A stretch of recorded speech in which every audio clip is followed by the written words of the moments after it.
Salut. Bonjour, bonsoir. Alors présente-toi.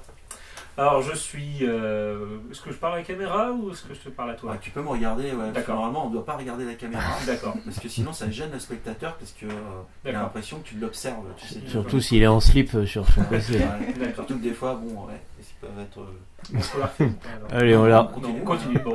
D'accord. Donc je suis Yvan Barbedette, je suis prof de physique-chimie et donc je suis écrivain amateur. J'aime beaucoup ça, j'aime beaucoup écrire un petit peu sur Internet notamment. Voilà, j'ai C'est ta première publication. Oui, c'est ma première publication. Avant, j'avais jamais voulu vraiment me lancer dans des choses un peu plus sérieuses. Je voulais écrire pour le plaisir, mais en fait, on peut aussi écrire pour le plaisir et publier des nouvelles quand même. Alors ta nouvelle s'appelle Pandore déconnecté. Oui. Est-ce que tu peux nous en parler un petit peu? Alors, Pandore déconnecté, ça se passe dans un monde futuriste, un futur très lointain. On ne sait même pas trop comment ça se situe. C'est un monde où les gens sont tous connectés les uns aux autres, psychiquement. Ils n'ont plus vraiment d'individualité, ils n'ont plus vraiment de pensée personnelle, parce que il y a un immense réseau neuronal qui est connecté à un gigantesque ordinateur souterrain, enfin qui est au milieu de la Terre, qui est dans le noyau terrestre. Donc c'est dans ce monde-là, et dans ce monde-là, on apprend dans la nouvelle que ils doivent, à l'âge à peu près de 22 ans, ils doivent faire un rite d'initiation pour passer à l'âge adulte et devenir éternel, devenir immortel. Et pour ça, ils doivent être déconnectés pendant un mois. Ils doivent être déconnectés de l'ordinateur central. Donc ça veut dire qu'ils doivent subir un processus d'individualisation, c'est-à-dire ils sont isolés du reste du groupe. C'est ça, exactement. En fait, le but qu'ils avouent, c'est d'essayer de pouvoir faire des recherches par eux-mêmes, d'avoir leur propre esprit critique, déconnecté de tout le monde, tout le reste du monde. Et donc voilà, ils sont obligés après de partir en bibliothèque. Ils ont des sujets imposés, ils ont des sujets de recherche imposés. Et le sujet de recherche d'ailleurs, c'est de l'origine du mot tomber les voiles dans la nouvelle. Alors, on a entendu souvent qu'il y avait une faute à tomber des voiles, mais il n'y en a pas. Comment toi tu as compris donc cet appel à texte, surtout par rapport à cette orthographe? Alors moi j'y ai vu surtout un défi. Enfin, c'est ce qui m'a aussi intéressé. Je me suis dit comment je vais pouvoir détricoter ce truc, détricoter cette orthographe un peu étrange. Ça m'a interpellé et c'est ça qui m'a intéressé au départ. Alors comment j'ai perçu? J'en ai fait un mot. J'en ai fait un mot tout attaché, tomber les voiles. Et j'en ai fait une sorte de mot complètement, oui. Alors, comment tu t'appelles? Alors ça c'est Lucky, c'est le chien. Il est très gentil, mais il est un peu collant. Tu veux passer le chien? Voilà. Voilà. Et donc voilà, donc comme l'orthographe était un peu étrange, j'en ai fait aussi un mot étrange, le tomber les voiles, où les gens, enfin les personnages ne savent pas a priori ce que ça veut dire, et ils essaient de retrouver justement à la bibliothèque quelle est la signification de ce mot. Sachant que c'est un mot qui est en français, dans le texte en français. Eux, ils ne parlent pas le français, ils parlent une langue très futuriste qu'on appelle le séraphin.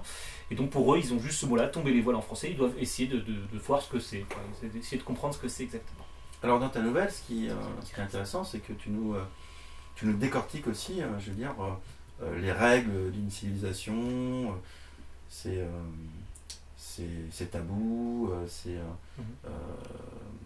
et donc on lit, on commence à deviner en fait une espèce de société très futuriste en même temps qui nous permet de nous interroger à notre tour justement sur ces règles de société, sur ce qui est vrai, sur ce qui est la norme, ce qu'on peut considérer comme vrai.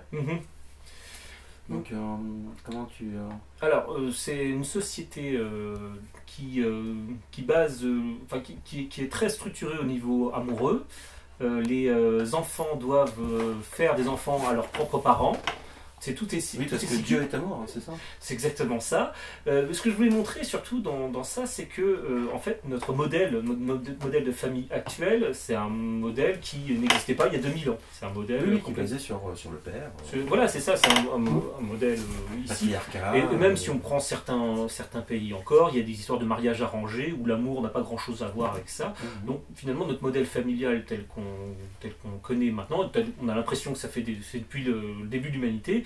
Il a changé, il a beaucoup évolué, et je me suis dit, dans le futur, ça pourrait évoluer, et ce qu'on considère comme de l'inceste aujourd'hui, ça pourrait passer complètement dans les mœurs, et voire même, si on ne suit pas les règles, on est déviant. Et voilà, parce que c'est ça, c'est la normalisation, c'est pas forcément... Voilà, la normalisation, ça dépend des modes, ça dépend des civilisations. L'individu est un produit. Voilà, ça dépend de sa culture. De la culture, ça dépend de la religion en place, ça dépend de...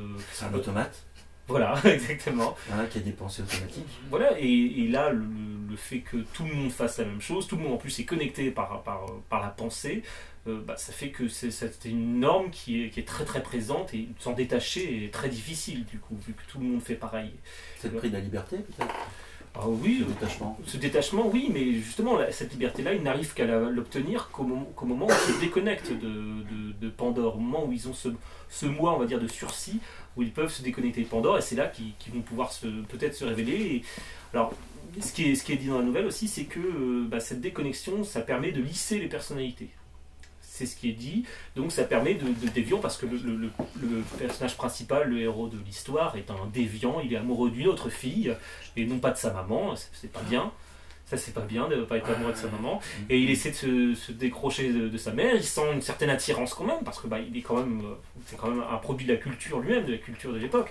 Mais bon, il y a une fille sur laquelle il a flashé, et en soi, c'est pas évident. Et sa mère lui dit, c'est bien gentil tout ça, mais la déconnexion, tu vas voir, ça va te lisser. Ça va te lisser complètement. Et ça te crée ce manque.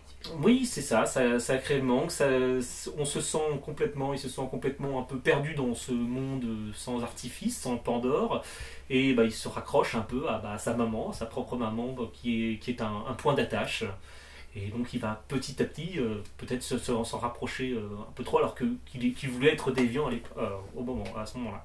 Bon, j'espère que ne révèle pas tout, non. Parce que il faut oui, que le lecteur puisse lire cette nouvelle.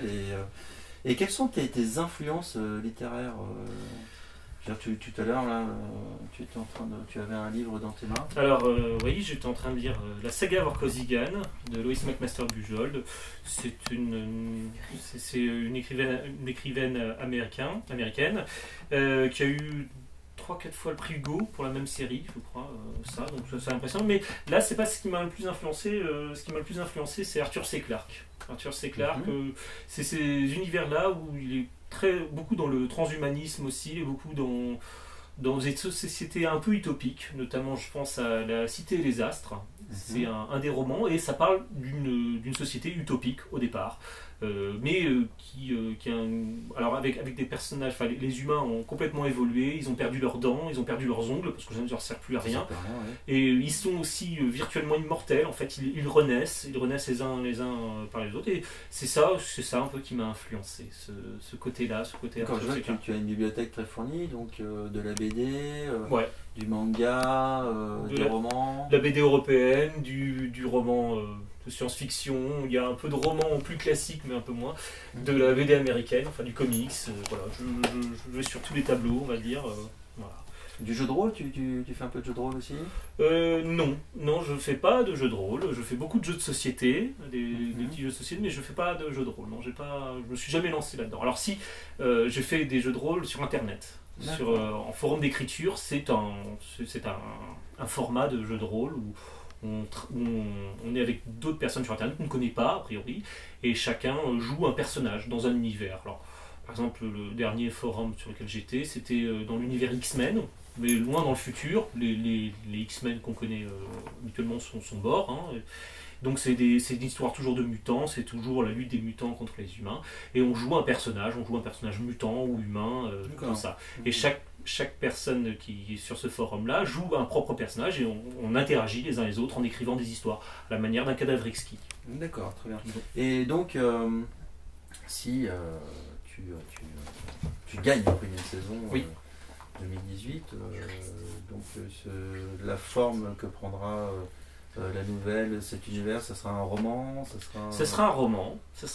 J'ai déjà l'idée un peu en tête de continuer l'histoire, enfin reprendre le début de l'histoire, développer un peu plus le début de l'histoire, et partir sur un roman avec trois points de vue, on va dire. Donc le héros, celui de la nouvelle, et puis ses deux amis, donc notamment la fille. C'est 3 points de vue différents parce que eux-mêmes, j'ai pas eu vraiment le temps de développer ça dans la nouvelle, mais eux-mêmes ont tous les trois une vision différente de la société et vont voir les choses différemment. Un point de vue différent, c'est bien ça. sûr, puisqu'ils sont uniques. C'est ça, ils sont Donc, uniques. ce point de vue est unique finalement, et ils ont, même s'ils sont semblables. Et ils ont des avis tous les trois très tranchés en fait sur le système, sur la société. D'accord. Il y en a qui acceptent, d'autres qui hésitent. Et, voilà. Ok, bah merci Yvan. Et merci puis c'est Pandore déconnecté. Voilà. C'est Tomber les voiles et c'est bientôt. Et à vos lectures. Oui. Bon courage.